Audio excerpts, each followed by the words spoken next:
생명을 준 것은 너는 아니야. 아예 나를 얼마나 알면 사랑의 노래를 너는 아느냐.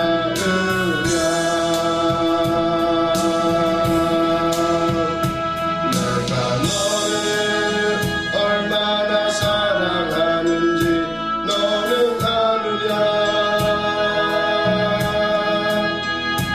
내가 너를 얼마나 좋아하는지 너는 아느냐. 내가 너를 얼마나 기다렸는지 너는 아느냐. 너는 아느냐. 너는 아느냐. 내가 너를 얼마나 사랑하는지 너는 아느냐. 내가 너를 얼마나 좋아하는지 너는 아느냐. 내가 너를 얼마나 기다렸는지 너는 아느냐. 너는 아느냐. 너는 아느냐. 내가 너를 살리려 내 생명을 주었고 나 너의 수치를 씻으려 나의 생명을 준 것은 너는 아니야. 나의 은혜를 얼마나 알며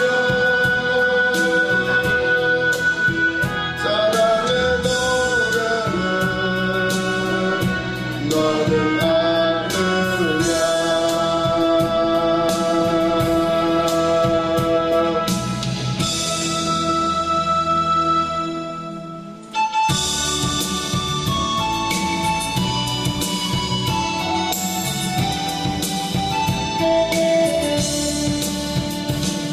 내가 믿기만 한다면 오병이어의 이적이 내 삶 속에서 일어나는. 내가 믿기만 한다면 여리고성 무너짐이 내 삶 속에서 일어나는. 천지를 창조하신 하나님께서 불가능한 일이 있으며 천지를 다스리는 그 하나님이 무엇인들 못하실까. 내가 믿기만 한다면 하나님은 일하시리. 내 삶 속에서 일하시리. 내가 믿기만 한다면 성경 속의 이적이 내 삶 속에서 일어나리. 내가 믿기만 한다면 홍해가 갈라지듯이 내 삶의 이적이 일어나리. 내가 믿기만 한다면 죽은 자 살아나듯이 내 삶의 이적이 일어나리. 천지를 창조하신 하나님께서 불가능한 일이 있으며 천지를 다스리는 그 하나님이 무엇인들 못하실까.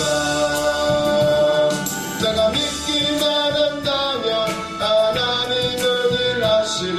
내 삶 속에서 일하시리.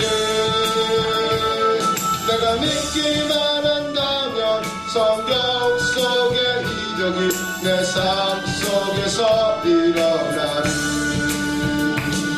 내가 믿기만 한다면 오병이어의 이적이 내 삶 속에서 일어나리. 내가 믿기만 한다면 여리고 성 무너짐이 내 삶 속에서 일어나리. 전지를 창조하신 하나님께서 불가능한 일이 있으며 전지를 다스리는 그 하나님이 무엇인들 못하실까. 내가 믿기만 한다면 하나님은 일하시니 내 삶 속에서 일하시니. 내가 믿기만 한다면 성경 속의 이적이 내 삶 속에서 일어나니. 내가 믿기만 한다면 옹해가 갈라지듯이 내 삶의 이적이 일어나니. 내가 믿기만 한다면 죽은 자 살아나듯이 내 삶의 이적이 일어나니. 전지를 창조하신 하나님께서 불가능한 일이 있으며 전지를 다스리는 그 하나님이 무엇인들 못하실까. 내가 믿기만 한다면 하나님은 일하시니 내 삶 속에서 일하시니.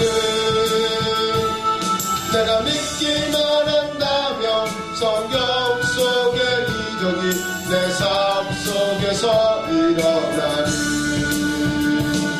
내가 믿기만 한다면 하나님은 일하시니 내 삶 속에서 일하시니. 내가 믿기만 한다면 성경 속의 이적이 내 삶 속에서 일어나니.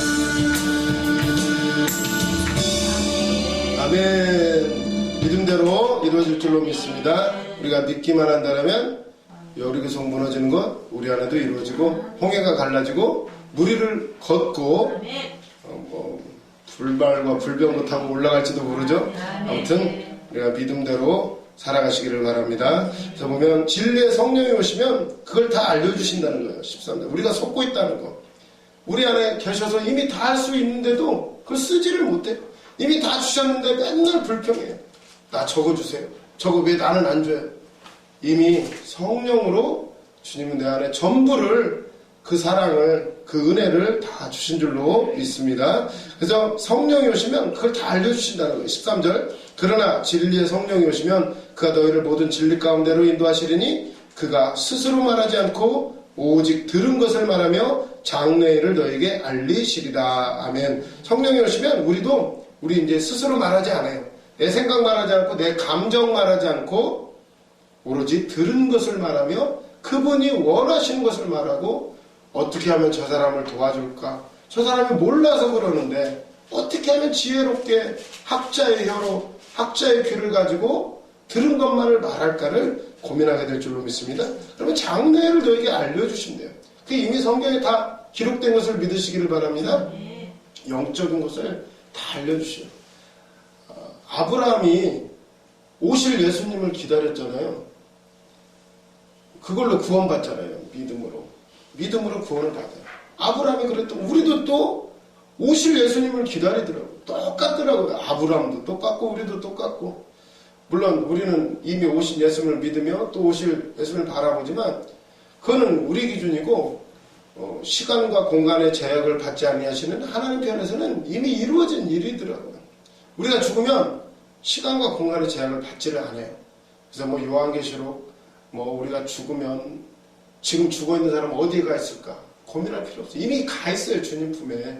그곳은 시간과 공간의 구애를 받지 않는 공간이에요.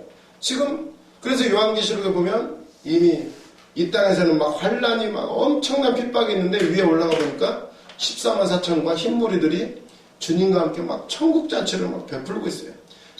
그러면 영적인 세계는 시간과 공간의 제약이 없다는 사실이에요. 그래서 뭐 전천년설이다 후천년설이다 무슨 이론에든 상관이 없어요. 이 3차원과 4차원 세계는 완전히 달라요. 벼룩이 우리를 이해하나요? 아무리 이해 못해요. 아무리 설명해 벼룩한테 고양이한테 진짜 지금 충주에 있는 고양이 똥을 꼭 거기다 싸요. 우리 집 앞에다도 싸고 저 잔디밭에도 싸고 제가 흙을 해가지고 갖다 보여줬는데도 못 하더라고요. 팰 수도 없고 말을 길을 알아들어야죠. 그러니까 사랑으로 계속 해야 되는데 그게 하나님 보시기에 우리도 얼마나 답답해요. 이미 다 말씀해 주셨는데도 또 보여달라는 거예요. 또 보여달라고. 표적을 보여달라고. 예수님한테 그랬죠. 표적을 보여달라고. 너에게는 보여줄 표적이 없다. 오로지 요나의 표적밖에는 보여줄 표적이 없다. 십자가가 가장 완성된 복음의 완성, 우리에게 보여줄 표적인 것을 믿으시기를 바랍니다. 성령이 오시면 다 알게 해주신대요. 우리 이미 성령이 받았지만 내 안에 계신 성령이 나를 통해서 일하고 싶은데 내가 그분에게 자리를 내어드리지 않으니까 나를 일하실 수가 없어요. 아직도 내 자아, 내 생각, 우리가 기도 왜 하나요? 주님께 내어드리는 기도를 하시나요? 대부분은 빨리 이루어달라는 거예요. 하나님 빨리 돈 줘요. 빨리 내 남편 바꿔줘요. 빨리 집 줘요. 차 줘요. 빨리 능력 좀 줘요. 너무 감사해요. 능력 빨리 눈에 보이는 능력을 이미 아직 안 나타난 게 감사해요. 나타났으면 제가 여기 없겠죠. 이미 잘난 척하고 뛰쳐나가가지고 막 칼자루 휘두르다가 엉뚱한 사람 찔러 죽이고 아마 저도 찔리고 아마 그랬을지 몰라요. 그렇지만 하나님은 다 하셔서 우리에게 말씀으로 우리를 인격적으로 인도하시다는 것에 우리는 감사해야 될 줄로 믿습니다. 성령이 오시면 뭘 하시는가 보니까 프린트 보시면 믿는 자들을 모든 진리 가운데로 인도하실 것이다. 성령은 자기 스스로 말하지 않고 오직 들은 것만을 말한다. 2번 따라서 성령의 사역은 성부와 성자의 사역과 밀접한 관계가 있다. 하나님도 예수님도 성령님도 혼자 일하시지 않고 서로 다 역할을 분담하시면서 그래서 우리가 삼위일체라고 하죠. 세 분이 그러니까 우리로는 이해할 수 없는 영역이에요. 4차원이에요. 4차원. 굳이 너무 알려고 할 필요는 없어요. 거기까지. 그냥 하나님은 우리가 지금 그 역할을 하고 있잖아요. 아버지로서 부모로서 또 엄마한테는 내가 또 자녀고 여러 가지 역할을 감당하는 것처럼 하나님도 한 분이시지만 또 그 안에서 성부, 성자, 성령의 사역을 서로 감당하시면서 서로 협력하시면서 예수님도 그러시잖아요. 내가 아버지 안에 있다. 아버지가 내 안에 있다. 알아들 수가 없는 이상한 말씀을 하시는데 그게 또한 우리한테 적용이 된다는 사실이에요. 그걸 보면서 성령이 오시면 그 모든 것이 너무나 명확해져요. 막 교회가 보이더라고요. 요즘에. 그게 교회였구나. 진짜 교회였구나. 하나 되기를 주님은 그토록 원하시는데 우리는 행위만을 봐요. 왜 저 사람은 저렇고 왜 이걸 근데 다를 수밖에 없더라고. 손의 역할이 다르고 발의 역할이 다르고 눈의 역할이 다르고 저 사람은 나하고 다를 수밖에 없더라고요. 그래 한 몸으로 하라고 주신 건데 왜 다르냐고 내 방법대로 하라고 나처럼 하라고 하는 게 우리 인간이더라고요. 근데 주님은 우리에게 네 생각이 아니라 말씀대로 주님의 뜻으로 하라고 손과 발이 다른 것처럼 서로 하나가 되라고 하나 되면 되더라고요. 다르고 고칠 필요가 없더라고요. 하나 되면 그분으로 하나 되면 같이 협력하고 각자 재능대로 일을 해나가면 되는 거더라고요. 그냥 알 것 같은데 현실에서도 적용을 해가면서 하나님이 왜 우리를 만나게 하셨을까? 왜 이렇게 각자 다른 사람을 말귀도 못 알아듣는 그 사람은 귀의 역할이 아니겠죠 아마 몸으로 때우는 역할일 수도 있고 그런 걸 생각하면서 우리는 들을 귀가 있다는 거 볼 수 있는 눈이 있다는 거 그런 걸 감사하면서 깨달을 수 있다는 걸 감사하면서 우리는 그래서 성령을 더 구해야 돼요.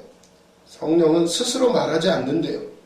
성부, 성자, 성령이 함께 일하시고, 그리고 프린트물 동그라미 3번을 보시면, 그래서 그리스도 없는 성령의 사역은 범실론적으로 흐르고, 영만 성령 받았다고 예수를 모르면 어떻게 흘러가요? 무당이랑 똑같아져 버려요. 범실론으로 흐르죠. 그리고 또 기독교와 상관없는 주관주의 종교나 철학으로 흐르고 만다. 자기 생각으로 막 이래요. 예수가 없으면. 예수는 십자가예요. 먼저 죽는 거예요. 그게 없이는 다 자기 생각대로 주관주의로 흐른다는 거죠. 자기 생각으로 하고 자기 감정으로 일하고 내 기분이 어떠니까 하나님이 원하시지 않는다. 그럴 수도 있는데 그게 아니라 말씀.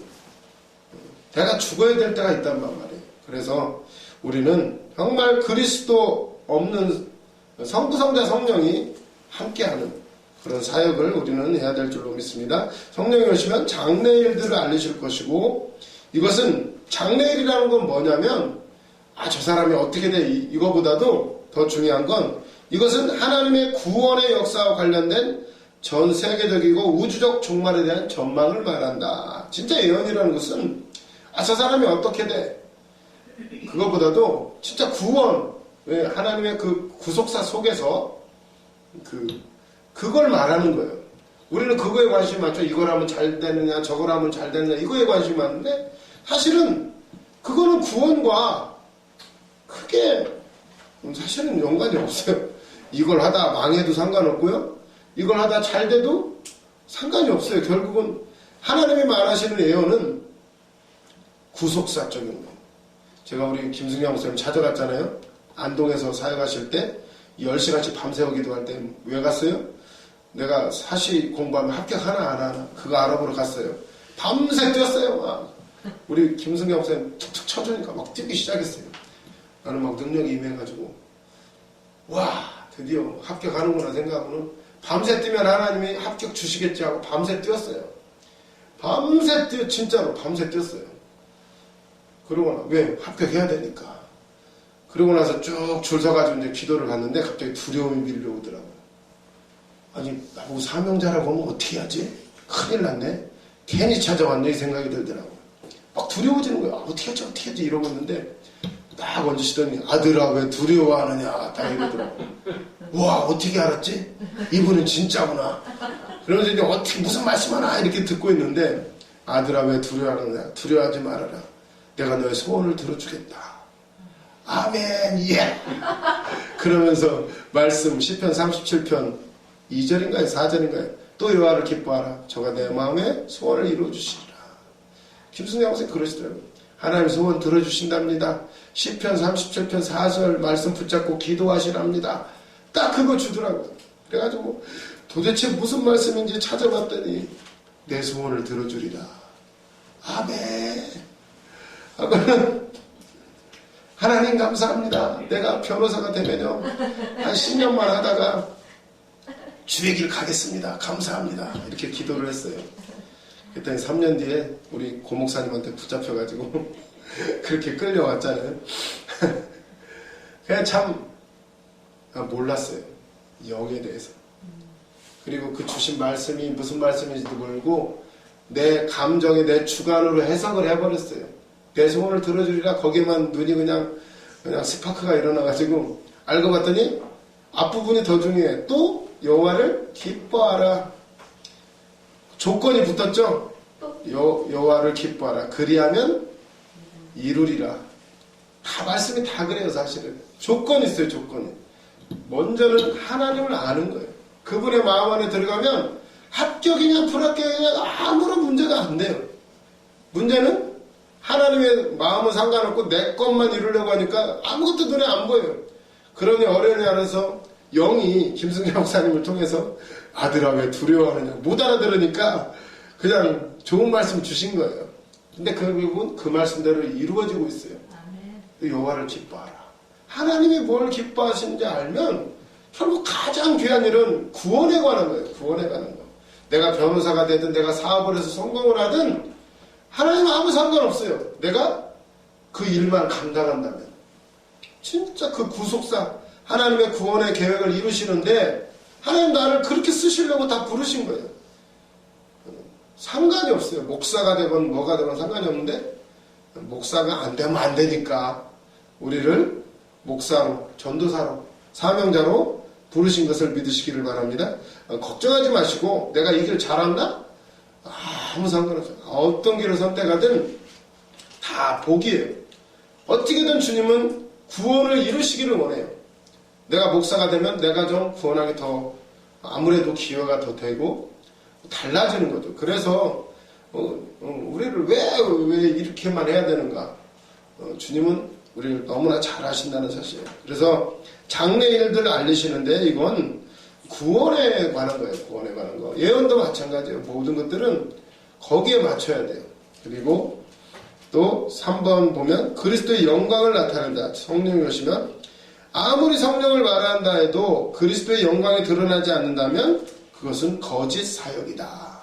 성령 많이 찾는데 예수의 영광이, 그리스도의 영광이 드러나지 않으면 그거는 참으로 성령의 역사라고 말할 수가 없어요. 옛날에 유명했던 박대선이라는 분 어마어마했대잖아요. 진짜로 막 무좀 발 씻은 물만 그거 가지고 먹여도 막 모든 병이 다 낫고, 등짝에다 손 얹고 기도하면 여기 등짝에 막 빨갛게 막 낙인이 찍혀가지고 그게 뭐 한 달이고 두 달이고 지워지질 않았대잖아요. 얼마나 엄청나요. 그러니 안 속아 넘어가냐고요. 근데 예수가 없으면 다 가짜라는 거예요. 그게 무당 점쟁이하고 다를 바가 없다는 사실이에요. 무당들 막 작두 탄대잖아요. 칼날이 위해서. 진짜 칼날이 위해서 뛰는 거예요? 네. 그거하고 뭐가 다를 바가 없어요. 성령의 역사라고 하면서 예수의 영광, 그리스도의 영광이 나타나지 않는다면 우리가 속아요. 그거에. 그래서 예수님한테 마귀 사단이 어떻게 시험하나요? 성전에서 뛰어내려라. 나한테 절해라. 다 줄 테니까. 뭐하러 십자가 지냐. 뭐하러 고생해서 구원을 이루는, 그냥 내가 준다니까. 엎드려 절만 하면 내 거니까 내가 너한테 주겠다고 그렇게 하는 거예요. 근데 주님은 그렇게 하시지 않고 그 시험을 말씀으로 십자가로 통과하신 것을 믿으시길 바랍니다. 성전에서 뛰어내리래요. 그러면 천사가 받을 게 아니냐고. 그러면 사람들이 보고 너를 메시아인 줄 알 텐데 뭐하러 어렵게 사역하냐고. 뛰어내리라고. 천사가 와서 받을 건데. 아무리 엄청난 역사가 나타나도 그리스도의 십자가가 드러나지 않는다라면 그것은 거짓 역사인 줄 믿으시고, 그게 아니라 진짜 우리는 성부, 성자, 성령, 말씀으로, 진리의 성령으로 내 생각으로 말하는 것이 아니라 참으로 주님의 마음으로 일해야 될 줄로 믿습니다. 그래서 우리가 연단당해요. 이미 은사도 받았지만 이미 뭐 보이는 것도 많죠. 근데 왜 고생해요? 그걸 내 생각으로 그걸 말하게 하는 것을 막 계속 치는 거예요. 내 감정이 아니라 저 사람이 나를 힘들게 했어도 하나님의 말씀이 떨어진다면 감정을 억제하고 말씀으로 그 사람을 축복해주고 빌어줄 수 있는 그런 능력까지 우리를 끌고 가시는 거더라고요. 그래서 막 왼수 같은 인간들을 통해서 왜 그렇게 나를 괴롭히실까. 주님이 우리를 그 감정이 아니라 진짜 하나님의 마음으로 말씀으로만, 내 주관이 아니라 그렇게 만들려고 우리를 이렇게 만드시는 것을 믿으시기를 바랍니다. 지금 누가 늦어지고 있는데 16장 15절 보면 14절 보면 그가 내 영광을 나타내리니 내 것을 가지고 너희에게 알리시겠습니다. 무릇 아버지께, 성령이 그러신다는 거죠. 무릇 아버지께 있는 것은 다 내 것이라. 아버지가 예수님한테 주셨으니까, 위임을 하셨으니까, 그러므로 내가 말하기를 그가 내 것을 가지고 너에게 알리시리라 하였노라. 그러면서 16절 조금 있으면 너희가 나를 보지 못하겠고 또 조금 있으면 나를 보리라 하시니, 17절 제자 중에서 서로 말하되 우리가 말씀하신 바 조금 있으면 나를 보지 못하고 또 조금 있으면 나를 보리라 하시며, 또 내가 아버지께로 가미라 하시는 것이 무슨 말씀이냐. 제자들이 이해가 안 돼요. 조금 있으면 나를 못 본다. 왜 못 본다는 거예요 도대체. 또 아버지께로 간다고 그러니까. 그러면 죽는다는 얘기인데, 그 나를 못 본다고 하니까 제자들이 막 불안해요. 근데 또 조금 있으면 또 나를 본대요. 무슨 말이에요 도대체? 죽는다고 매일 예수님 말씀하셨는데 부활을 몰랐던 거예요. 그리고 성령으로 오신다는 사실을 몰랐어요. 전혀 그런 일이 없었으니까. 이해를 못해요. 우리가 영의 얘기를 아무리 얘기해줘도 맨날 죽었다고 들어도 진짜 내 안에 죽었는지는 누구를 통해서? 옆에 사람을 통해서 시험하시냐? 찔러보잖아요. 진짜 죽었는지? 죽은 사람은 말이 없대요. 죽은 사람은 아무튼 죽었음을 믿고 조금 예수님이 말씀하시는데 제자들도 이해가 안 돼요. 그래서 막 도대체 무슨 말이냐고 서로 막 이럴 때에 예수님이 이미 아시고 18절 또 말하되 조금 있으면이라 하신 말씀이 무슨 말씀이냐 무엇을 말씀이냐 알지 못하느라 하거늘 예수께서 그 묻고자 함을 아시고 이르시되 내 말이 조금 있으면 나를 보지 못하겠고 또 조금 있으면 나를 보리라 함으로 서로 문의하느냐 내가 진실로 너에게 이르노니 너희는 곡하고 애통하겠으나 세상은 기뻐하리라. 너희는 근심하겠으나 너희 근심이 도리어 기쁨이 되리라. 더 이상한 말을 하시네. 내가 너희들은 곡하고 애통하는데 세상은 기뻐한대요. 그리고는 또 곡하고 애통할 일이 생기는데 세상이 아주 즐거워한대요. 그리고 나서 너희는 근심이 되겠지만 그 근심이 도리어 기쁨이 되리라. 무슨 말씀이에요? 계속 더 이상한 말씀만 하셔요. 21절 그러면서 비유를 들어 여자가 해산하게 되면 그때가 이르렀으므로 근심하나 아기를 낳으면 세상에 사람 난 기쁨으로 말미암아 그 고통을 다시 기억하지 아니하느니라. 지금은 너희가 근심하나 내가 다시 너희를 보리니 너희 마음이 기쁠 것이요 너희 기쁨을 빼앗을 자가 없으리라. 아멘. 너희 기쁨을 빼앗을 사람이 없대요. 무슨 말씀이야 도대체. 그 당시 제자들의 그 시각으로 보면 오히려 더 이해가 안 돼요. 이 표현이 참 좋아요. 여자들이 임신하면 해산 이제 낳을 때가 가까우면 이제 많이 나와보신 분은 어디 5번째 낳을 때는 어땠나요? 근심이 안 됐나요? 무섭죠? 알으니까 그 아픔 아니까 그 느낌 아니까 이제 막 걱정이 막 되는데 낳고 나면 그 근심을 싹 잊어버린다는 거예요. 그 기쁨 때문에 생명 낳은 그 기쁨 때문에 마치 그것처럼 우리의 환난 고통 연단이 기뻐하라는 거예요. 예수님이 기뻐하라고. 조금 있으면 나를 보지 못하지만 조금 있으면 나를 볼 것이고 지금은 너희가 근심하고 염려하고 곡하고 애통한대요. 아주 막. 근데 세상이 막 기뻐서 날뛴대요. 죽었다고 막. 그러나 도리어 너희 근심이 오히려 기쁨이 되리라. 그리고 그 기쁨을 빼앗을 사람이 없다고. 와, 도대체 무슨 말인지 우린 다 아는 줄로 믿습니다. 그래서 보면 프린트물 보시면 부활 후에 예수님이 다시 제자들을 찾아오신 것을 가르친다는 견해도 있으나 이 말씀은 오순절 날의 성령 강림으로 이해하는 것이 더 옳은 듯하다. 그렇죠? 잠깐 부활하시지만 또 승천하시니까 조금 있으면 나를 보리라. 승천을 부활하시고 나서 잠깐 보긴 하는데 또 승천하시잖아요. 그러니까 조금 있으면 또 나를 보리라는 성령 강림으로 보는 게 좋아요. 성령으로 오셔서 영원히 함께 하시니까.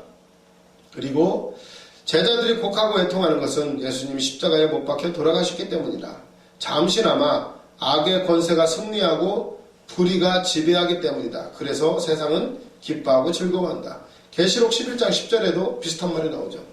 두 증인이 죽어요. 계시록 11장 10절. 이 두 선지자가 땅에 사는 자들을 괴롭게 한 거로. 땅에 사는 자들 왜 괴롭죠? 옳은 말 하니까. 말씀을 증거하니까. 그러니까 어떻게 해요? 땅에 사는 자들이 그들의 죽음을 즐거워하고 기뻐하여 서로 예물을 보내리라 하더라. 이 두 증인이 막 말씀 사역을 하니까 세상 사람들이 막 죽겠는 거예요. 말씀 때문에. 그래서 결국 두 증인을 죽이게 되는데 그 죽였더니 사람들이 막 세상에 기뻐해요. 그리고 막 예물을 드려요. 잘했다고, 감사하다고. 이게 예수님하고 똑같죠. 우리도 그 증인의 사역을 한다는 거예요. 근데 요한계시록을 보면 결국 다 예수님 얘기예요, 여기도. 그리고 또 우리가 그 사역을 감당해야 된다는 것을 얘기하는 거고, 그래서 두려워하지 말라는 거예요. 이미 승리하셨으니까. 이미 하늘에는 이미 천국잔치가 벌어지고 있고 이미 승리했다는 것을 뭐 무적행도 나오고 뭣도 나오고 뭐 짐승 숫자 다 얘기하는 것은 두려워하지 말라고 준 거예요. 그래서 요한계시록도 읽으실 때에 두려움으로 읽지 마시고 우리 해산의 기쁨을 우리에게 주시려고 미리미리 알려주시는 말씀들이에요. 그래서 그리고 제자들 3번에 보시면 제자들은 고통스러워하겠지만 그 고통의 변화가 기쁨이 될 것이다. 예수님은 이것을 해산의 고통과 출산의 기쁨에 비유하신다. 4번 이처럼 예수님이 부활승천하시고 이어서 약속하신 성령이 오시며 성령을 보내시면 그래서 성령의 능력으로 복음이 전파된다면 십자가의 고통은 더 이상 고통스럽게 여겨지지 않는다. 아까 요셉 얘기도 했죠. 요셉이 총리가 되고 나니까 다 잊어버려요. 아마 감옥에서 일을 갈았을 때면 형님들이 나를 여기다 안 팔았으면 아마 잡히기만 해봐. 그랬을 텐데 막상 총리가 되고 나니까 하나님 주신 꿈대로 7년 풍년의 동안에 막 곡간을 짓고 창고를 짓고 집에도 안 가요. 요셉이 저 같았으면 그 버금 수레를 타고 집에 먼저 가가지고 아버지 만나 뵙고 형들 몇 대씩 두드려 패고 구덩이도 집어넣었다가 끌고 질질 끌고 가가지고 보디발 집에서 훈련 좀 시키고 또 감옥에도 좀 쳐넣고 이래야 되는데 보디발 마누라 그거 잡아가지고 요셉의 옷을 벗겼잖아요. 옷 다 찢고 개줄 걸어가지고 길거리를 나는 죄인입니다. 그러고 싶은데 요셉이 안 해요. 왜? 하나님의 계획. 모든 것이 구원 예수 그리스도가 오셔야 되고 그 엄청난 사역 가운데 요셉이 그 한 페이지 민족을 이루어야 돼. 애굽에 들어가야 민족을 이루게 돼요. 이스라엘 백성을. 그래서 애굽으로 가는 거예요. 요셉은 다 알아요. 그래서 고센 땅에 머무르라고 하고 그리고 나중에 돌아가야 된다고 말해요. 돌아가야 된다고. 다 알아요. 근데 그 과정을 거쳐야 되니까 그걸 알면 안 가게 하겠죠. 애굽에 가면 니들이 종살이하고 안 되고 이미 아브라함한테도 말씀해 주셨어. 너희들이 이방의 객이 되고 400년 동안 종살이할 것이다. 근데 애굽 땅이라고 알려주시지는 않았어요. 아마 알려줬으면 안 갔을 거예요. 아마 그때 흉년 들었어요. 잠깐 갔다가 빨리 돌아올 텐데 거기서 아예 살아버리다가 종살이를 하게 되죠. 근데 그 모든 게 민족을 이루고 거기에 메시아가 오시고 제사장 나라가 되고 그 모든 구속사의 그 계획 가운데 있었던 거예요. 그 과정을 거쳐야 돼요. 그럼 우리는 어떤가요? 사명자? 다 거쳐야 돼요. 그게 말씀이 돼요. 그 놀라운 하나님의 구원의 계획 가운데 그분의 뜻을 우리가 안다라면 지금의 고통이 기쁨이 되어야 될 줄로 믿습니다. 미리 기뻐하고 감사하고 나아간다라면 지금 이미 천국을 땡겨서 누릴 수가 있는 거예요. 그래서 우리가 꼭 힘들고 어려울 때 말씀을 생각하고 지금 주님이 내 안에 있다는 걸 생각하고 해산의 기쁨, 그 기쁨을 생각하면서 산통이 온다라면 지금 곧 애날 때가 다 된 거예요. 지금 내가 고통스럽다라면 지금 곧 이제 열릴 때가 된 걸 믿으면서 우리는 기뻐해야 될 줄로 믿습니다. 그래서 25절로 넘어가시면 25절 아니요. 그러면서 기쁨을 빼앗을 자가 없고 23절 그날에 너희가 아무것도 내게 묻지 아니하리라. 그날에는 너희들이 지금은 막 뭘 물어보려고 하는데 그날에 성령이 오시면 나한테 물어볼 필요가 없다고. 이미 너희 안에서 말하니까. 야 진실로 내게 이르노니 너희가 무엇인데 아버지께 구하는 것을 내 이름으로 주시리라. 지금까지는 너희가 내 이름으로 아무것도 구하지 아니했으나 구하라. 그리하면 받으리니 너희 기쁨이 충만하리라. 아멘. 그러면서 제자들이 막 계속 근심하니까 세상 임금이 어떠고 뭐 너희들을 잡아다가 뭐 어떻게 하고 세상이 기뻐하고 이런 얘기를 하니까 25절에 말씀하셔요. 이것을 비유로 너에게 일렀거니와 때가 이르면 다시는 비유로 너에게 이르지 않고 아버지에 대한 것을 밝히 이르리라. 때가 이르면 성령이 오시면 그렇게 되죠.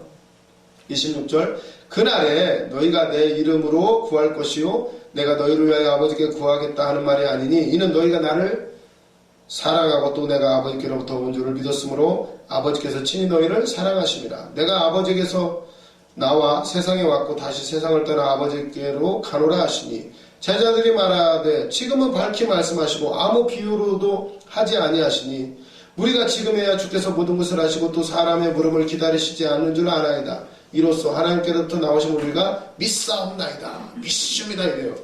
한참 설교를 했더니 그랬더니 31절에 예수께서 대답하시되 이제는 너희가 믿느냐?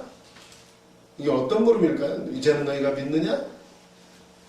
그러면서 말씀하셔요. 32절 보라 너희가 다 각각 제 곳으로 흩어지고 나를 혼자 둘 때가 오나니 벌써 봤도다. 그러나 내가 혼자 있는 것이 아니라 아버지께서 나와 함께 계시느니라. 이것을 너에게 이르는 것은 너희로 내 안에서 평안을 누리게 하려 함이라. 세상에서는 너희가 환난을 당하나 담대하라. 내가 세상을 이겨노라. 아멘. 이제는 너희가 믿느냐? 아직도 다 사실 못 믿는 거야. 아직 잘 몰라요. 그러나 너희들이 나를 혼자 두겠지만 나는 혼자가 아니다. 아버지와 나와 함께 하신다. 그리고 내가 이 말을 하는 것은 너희들을 하여금 걱정스럽게 하려고 하는 게 아니다. 평안을 주려 합니다. 내가 세상을 이겼다. 걱정하지 말아라. 너희가 환난을 당하나 담대하라. 아멘. 요한 1서 5장 4절 찾아보시면 이거 읽어보세요. 우리에게는 이미 주셨어요. 요한일서 4장 4절 5장 4절 4장 4절 자녀들아 너희는 하나님께 속하였고 또 그들을 이겼나니 이는 너희 안에 계신 이가 세상에 있는 자보다 크심이라. 아멘. 하나님이 가장 크신 줄로 믿습니다. 마귀 사단 하나님하고 게임이 안 돼요. 선과 악 마치 마귀하고 하나님을 동등하지 않아요. 게임도 안 돼요. 사단은 똥파리 대왕이에요. 파리채로 그냥 잡아버리면 끝나요. 그리고 5장 4절 무릇 하나님께로부터 난 자마다 세상을 이기느니라. 세상을 이기는 승리는 이것이니 우리의 믿음입니다. 아멘. 믿음으로 승리하는 거예요. 싸울 필요가 없어요. 힘으로 하면 우리가 못 이겨요. 뭐 핵폭탄도 있고 탱크도 있고. 그러나 믿음으로 승부하는 거예요. 우리 육신은 어떻게 할지 모르지만 영은 아무도 빼앗아갈 수가 없어요. 우리는 승리 자연줄로 믿습니다. 그래서 보면 프린트물 보시면 때가 이르면 성령 강림을 가리킨다고 볼 수 있다. 우리에게 이미 권리가 주어졌다. 2번에 나와 있고 3번 이제는 너희가 믿느냐. 그러나 예수님의 마음을 그리 박지 않았다. 왜냐하면 제자들이 곧 예수님을 혼자 두고 달아날 것을 아셨기 때문이다. 그죠? 그렇지만 예수님은 혼자 계시는 것이 아니라 아버지께서 그와 함께 계신다고 말씀하신다. 예수님과 하나님 아버지 사이의 끊임없는 교통과 부자관계는 예수님의 사역의 원천이었으며 고난을 견디는 저력이었다. 끊임없는 관계 속에서 나오는 거예요. 그분을 아니까. 우리도 그렇다면 우리의 믿음의 저력은 그분을 아는 거예요. 말씀이에요. 말씀. 그래서 4번도 보시면 말씀의 목적은 평안이다. 그죠? 요한계시록을 준 이유도 괜히 그것 때문에 두려워라고 준 게 아니에요. 뭐 환난이 임하고 뭐 대접이 어떻고 뭐 또 뭐가 있나요? 대접 있고 뭐 7인을 떼고 대접 나팔 불고 그거 우리 막 재앙이 임한다고 그러니까 두려워하는 게 아니에요. 그게 아니라 때가 다 왔다는 걸 알리는 거고 기뻐하고 기다리라는 말씀을 하시는 거예요. 그래서 말씀의 목적은 평안인데 세상에서는 환난이 있다. 예수님과 그의 제자들을 미워하는 마귀의 세력이 활동하고 있다. 그러나 이런 세상에서 위축되지 말라고 격려하신다. 여기서 담대하라는 것은 믿음에 의한 용기를 말한다. 하나님의 살아계심을 확실히 믿고 예수님이 악한 세상을 이기셨다는 것을 확신하는 믿음이 있을 때 참된 용기가 생긴다. 이김의 비결은 믿음이다. 아멘. 이게 보시고 17장으로 넘어가시면 17장은 이제 예수님이 하나님께 기도를 올리시는 장면이에요. 아마 이게 겟세마네에서 기도하신 내용이 아닐까 이렇게 생각을 하게 되는데 기도를 하셔요. 기도를 보면 1절에서 8절은 예수님 자신을 위해서 기도하시고요. 9절에서 19절에는 제자들을 위해서 중보 기도하시고, 그리고 20절에서 26절은 제자들을 넘어 모든 앞으로 믿을 자들을 위해서 기도하시는 거예요. 그래서 이제 중보 기도의 본을 보여주시는데, 그냥 프린트물로 정리를 하도록 할게요. 1번 간구의 내용은 자신을 위한 예수님의 기도 1절에서 8절. 간구의 내용은 영화롭게 하시며요. 하나님 나를 영화롭게 하소서 이렇게 하시는 건데, 보면 기도의 자세에서 예수님의 하나님의 나라의 순종을 볼 수 있다. 1절에 예수께서 이 말씀을 하시고 눈을 들어 하늘을 우러러 이르시되 아버지여 때가 이르렀사오니 아들을 영화롭게 하사 아들로 아버지를 영화롭게 하게 하옵소서 이렇게 기도하셔요. 아버지 때가 이르렀습니다. 아들을 영화롭게 하시고 아들로 아버지를 그 아들로 인하여 아버지를 영화롭게 하소서 이렇게 기도하셔요. 보면 2번 1절에 영화롭게 하게 하옵소서라는 동사는 이제 아들이 아버지께로 돌아갈 때가 되었으니 단번에 아들을 영화롭게 해달라는 요구를 나타낸다. 단번에 해달라고. 3번 보시면 아들은 모든 사람에게 영생을 주게 하려고 아버지로부터 만민을 다스리는 권세를 받았다. 그 영생은 유일하신 하나님과 그분을 보내신 예수 그리스도를 아는 것이다. 3절 영생은 곧 유일하신 참 하나님과 그가 보내신 자 예수 그리스도를 아는 것이니이다. 아멘. 4절 아버지께서 내게 하라고 주신 일을 내가 이루어 아버지를 이 세상에서 영화롭게 하셨사오니 아버지 나를 영화롭게 해주세요. 내가 이미 아버지께서 명령하신 일을 이 땅에서 이루었사오니 그렇사오니 영화롭게 해달라고. 그러면서 5절 아버지여 창세전에 내가 아버지와 함께 가졌던 영화로서 지금도 아버지와 함께 나를 영화롭게 없어서 세상 중에서 내게 주신 사람들에게 내가 아버지의 이름을 나타내었나이다. 그들은 아버지의 것이었는데 내게 주셨으며 그들은 아버지의 말씀을 지켰나이다. 그들이 아버지의 말씀을 지켰으니까 내가 아버지의 말씀을 지켜서 영화롭게 하신 것처럼 그들도 아버지의 말씀을 듣고 지켰으니까 그들에게도 영화를 달라고 지금 하시는 거예요. 그러면서 7절 지금 그들은 아버지께서 내게 주신 것이 다 아버지로부터 온 것을 줄 알았나이다. 그들이 지금 나를 믿고 있습니다. 이런 얘기죠. 8절 나는 아버지께서 내게 주신 말씀들을 그들에게 주었사오며 그들은 이것을 받고 내가 아버지께로부터 나온 줄을 참으로 아오며 아버지께서 나를 보내신 줄도 믿었사옵나이다 하면서 이제 아버지 나를 이제 영화롭게 해달라고 이제 기도를 드리는 거예요. 그래서 보면 알다는 3번 반가로 3번 후반절에 보시면 알다는 동사는 듣다나 사랑하다처럼 믿다와 바꿔 쓸 수 있는 단어이다. 알다는 아버지를 안다. 이거는 아버지를 믿는다. 이런 말하고 똑같은 거예요. 사랑한다. 믿는다. 듣는다. 믿는다. 이게 똑같은 단어예요. 믿음은 들음에서 나는 것이고 사랑한다. 믿을 때 사랑하는 거예요. 사랑하는 사람이 믿을 수가 있고 그래서 5절에 보면 아버지여 창세 전에 내게 주셨.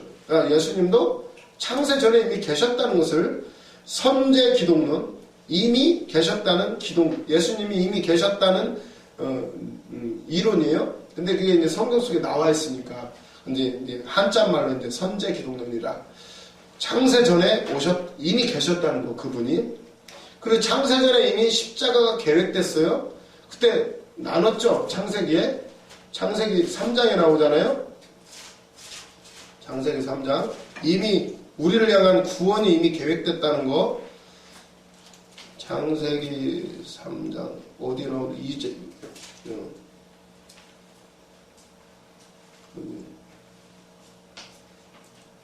창세기 3장에 나오는데 3장 22절 여호와 하나님이 이르시되 보라 이 사람이 선악을 아는 일에 우리 중 하나같이 되었으니 그가 그의 손을 들어 생명나무 열매를 따먹고 영생할 거나 하노라 하시고 보라 이 사람이 아담과 하와가 선악을 아는 일에 우리 중 하나같이 되었으니. 아니 아담과 하와가 선악과를 따먹고 우리 셋 중에 한 사람같이 됐대요. 이게 뭔 얘기예요 지금? 아담과 하와가 선악과를 따먹은 게 왜 셋 중에 한 사람같이 돼요? 그 중에 예수님이 있으니까. 예수님이 육신을 입고 내려올 거니까. 아담과 하와가 선악과를 따먹고 육이 됐잖아요. 육신이. 그 얘기를 하는 거예요. 이미 태초부터 이미 선악과를 따 먹을 때부터 선악과를 만들기 전부터 예수님의 십자가는 이미 예정되어 있다는 것을 이 구절에서 말하는 사람 학자들이 많아요. 그런 목사님들도 많고 이게 참 놀라운 말이에요. 선악과를 따먹었는데 그들이 우리 중에 하나같이 되었다 이렇게 말씀을 하시죠.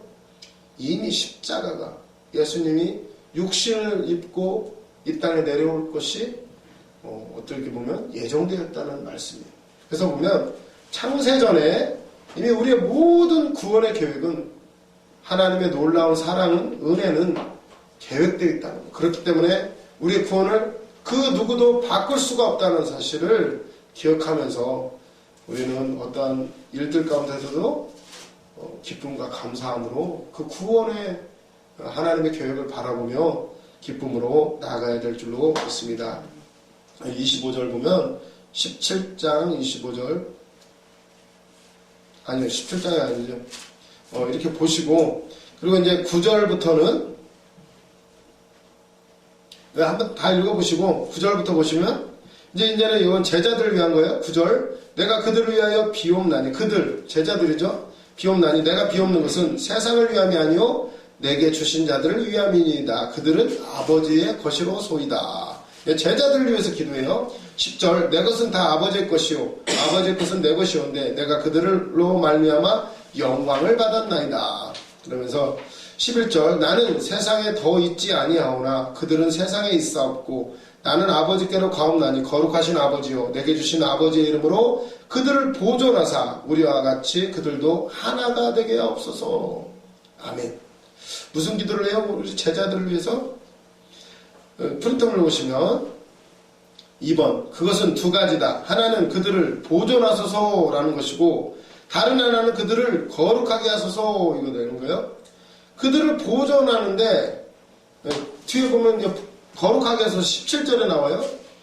두 가지 기도를 해요. 우리를 제자들을 제발 보호해 주세요. 그리고 그들을 거룩하게 해주세요. 이 기도를 하시는 거예요. 예수님이.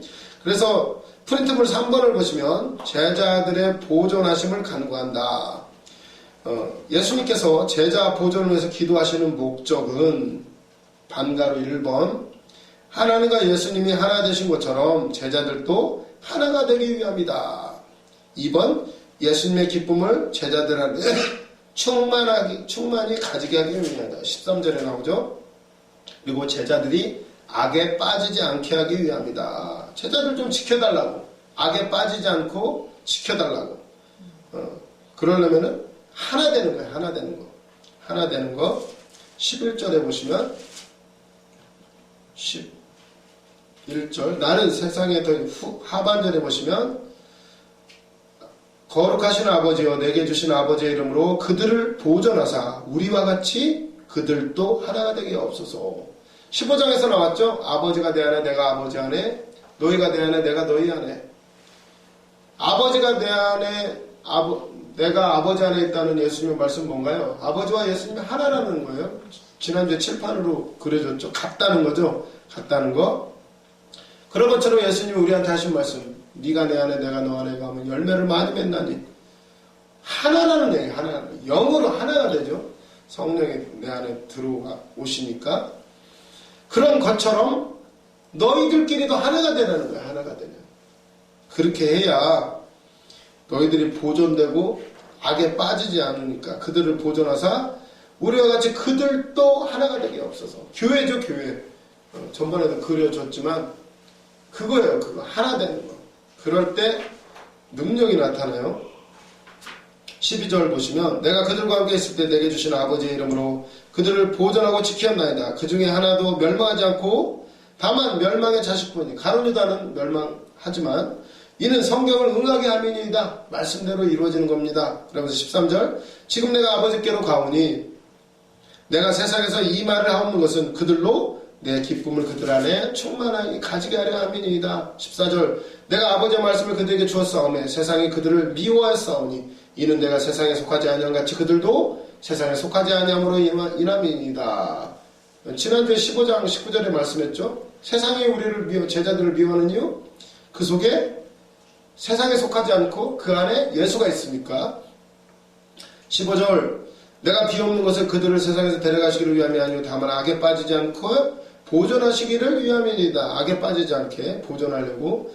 그러면서 내가 세상에 속하지 아니한 같이 그들도 세상에 속하지 아니하였나이다. 17절 그들을 진리로 거룩하게 하옵소서. 아버지의 말씀은 진리이니이다. 아멘. 제자를 위해서 거룩하게 해달라고 기도하는 거예요. 네. 거룩하는 것은 뭐예요? 아버지의 진리로. 말씀으로 거룩하게 되는 거예요. 말씀으로 그 말씀이 내 안에 완전히 하나가 될 때 말씀대로 살아가니까 그렇게 되는 거죠. 그래서 보면 프린트물 그 다음 페이지 보면 4번 제자들의 거룩을 간구했다.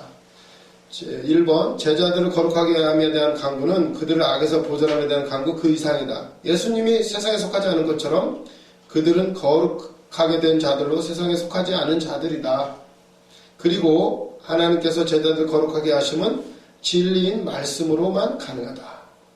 3번 예수님은 제자들을 거룩하게 하시기 위해 스스로 거룩하게 하셨다. 19절에 이제 나오죠. 그리고 그 이유는 제자들도 진리로 거룩함을 얻게 하기 위함이었다.